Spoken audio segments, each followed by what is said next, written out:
Hi friends, இன்றைக்கி நம்ம மீன் குழம்பு செய்ய போகிறோம். அதுக்கு தேவையான பொருட்கள் பார்க்கலாம் வாங்க.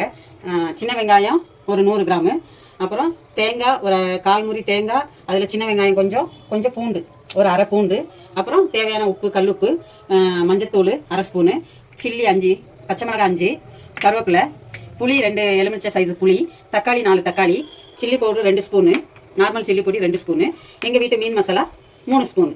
இவ்வளோ தான் தேவையான பொருள். இருக்கலாம். இப்போ நல்லெண்ணெய் வந்து ஒரு 50 கிராம் ஊற்றிக்குங்க. மீன் குழம்புக்கு நல்லெண்ணெய் தான் நல்லாயிருக்கும், சூட்டையும் தணிக்கும். மீன் வந்து சூடு, நல்லெண்ணெய் ஊற்றும் போது சூட்டை தணிக்கும். இப்போ நல்லெண்ணெய் ஊற்றிக்கலாம். எண்ணெய் காஞ்சதும் நல்லெண்ணெய் ஊற்றி காஞ்சிருச்சு. நல்லெண்ணெயில் 1/4 ஸ்பூன் வெந்தயம், 1/4 ஸ்பூன் ஜீரகம், இதை போட்டுக்கலாம். வெந்தயம் ஜீரகம் போட்டு வெடிக்கணும். வெடித்ததும் கடுகு தேவைன்னா போட்டுக்கோங்க. நான் கடுகு போட மாட்டேன், உங்களுக்கு தேவைன்னா கடுகும் போட்டுக்கலாம். இப்போ நம்ம சின்ன வெங்காயம் போட்டுக்கலாம். ஒரு 100 கிராம் சின்ன வெங்காயம். இப்போ பச்சை மிளகாய், கருவேப்பிலை போட்டுக்கலாம்.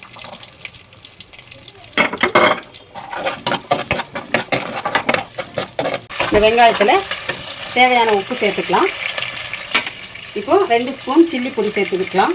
2 ஸ்பூன் சில்லி பொடி. இப்போ இந்த எண்ணெயிலே இந்த சில்லி பொடி நல்லா வதங்கணும். அப்போ தான் நல்லா கலர் கொடுக்கும் மீன் குழம்பு. இது ஒரு 2 நிமிஷம் வதங்கணும். இப்போ நம்ம தக்காளி சேர்த்துக்கலாம். இது 4 தக்காளி சேர்த்துக்கலாம். இது வந்து எங்களுக்கு 6 பேர், நாங்கள் வீட்டில் மெம்பர்ஸு 6 பேருக்கு தேவையானதை தான் நான் செய்கிறேன். நீங்களும் கனெக்ட் பண்ணி செஞ்சுக்கோங்க. இப்போ தக்காளி போட்ட பிறகு மஞ்சத்தூள் போட்டுக்கலாம். ஒரு 1/4 ஸ்பூன் மஞ்சத்தூள். இப்போ எங்கள் வீட்டில் அரைச்ச மீன் மசாலா இதில் ஒரு 4 ஸ்பூன் போட்டுக்கலாம். ஸ்பூன் கணக்கில் 4 ஸ்பூன். இப்போ தக்காளி, வெங்காயம், பச்சை மிளகாய் எல்லாமே நல்லா வதங்கிடுச்சு.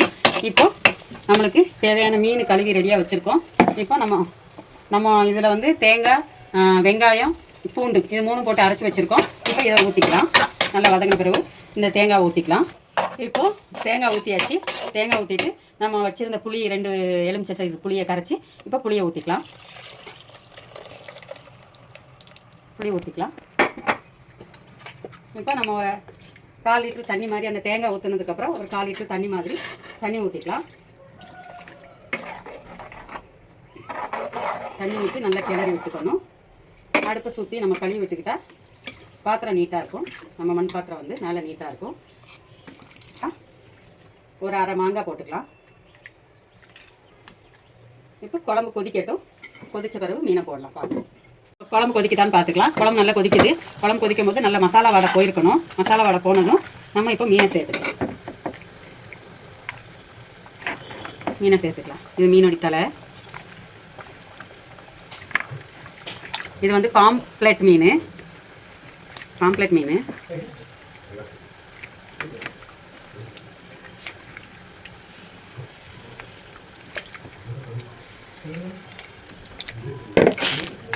இப்போ நம்ம லைட்டாக கிளறி விடணும். ரொம்ப கிளறக்கூடாது, லைட்டாக கிண்டி விடணும். மீன் ஃபுல்லாக அந்த மசாலா வடி முங்கணும். அப்போ தான் உப்பு, காரம், புளிப்பு இந்த ஸ்டேஜில் நீங்கள் உப்பு புளிப்பு பார்த்துடணும். இந்த ஸ்டேஜில் தான் பார்க்கணும். இதுக்கப்புறம் நம்ம சேர்க்க முடியாது. இந்த ஸ்டேஜில் உப்பு புளி பார்த்து நீங்கள் உப்பு புளி வேணும்னா தேவைப்பட்டால் போட்டுக்கலாம். இப்போ மூடி மீனை கொதிக்க விடலாம். ஸ்லோவில் கொதிக்க விடணும். மீனை ஃபாஸ்ட்டாக வைக்கக்கூடாது. பார்க்கலாம். இப்போ மீன் குழம்பு ரெடி ஆகிடுச்சு. இப்போ நல்லா கொதிக்குது. நீங்கள் முன்னாடி ஸ்டேஜில் நான் சொன்ன மாதிரி நீங்கள் உப்பு புளிப்பு சேர்க்கணுன்னா சேர்த்துக்கலாம். காரம் கூட உங்களுக்கு தேவைன்னா சேர்த்துக்கலாம். எங்களுக்கு நாங்கள் போட்ட 2 ஸ்பூன் மிளகாத்தூள் காரம் போதும். நீங்கள் தேவைன்னா சேர்த்துக்கலாம். இப்போ குழம்பு ரெடி ஆகிடுச்சு. இப்போ நம்ம கொத்தமல்லி தலையை தூவிக்கலாம். கொத்தமல்லி போட்டுக்கலாம். இதில் கொஞ்சம் தேங்காய் எண்ணெய், ஒரு ஸ்பூன் அளவு தேங்காய் எண்ணெய் ஊற்றணும். அப்போ நல்லா வாசனையாக கமகமான இருக்கும். ஆயிடுச்சு. இந்த ஸ்டேஜில் நம்ம அடுப்பை ஆஃப் பண்ணிக்கலாம். இப்போ எங்கள் சேனலுக்கு சப்ஸ்கிரைப் பண்ணுங்கள், லைக் பண்ணுங்கள், ஷேர் பண்ணுங்கள், கமெண்ட் பண்ணுங்கள். நீ எப்படி இருந்துச்சுன்னு சொல்லுங்கள். இன்ஷா அல்லாஹ் அடுத்த வீடியோவில் சந்திப்போம். நானும் உங்களுக்காக துவா செய்கிறேன், நீங்களும் எங்களுக்காக துவா செய்யுங்க. அஸ்ஸலாமு அலைக்கும்.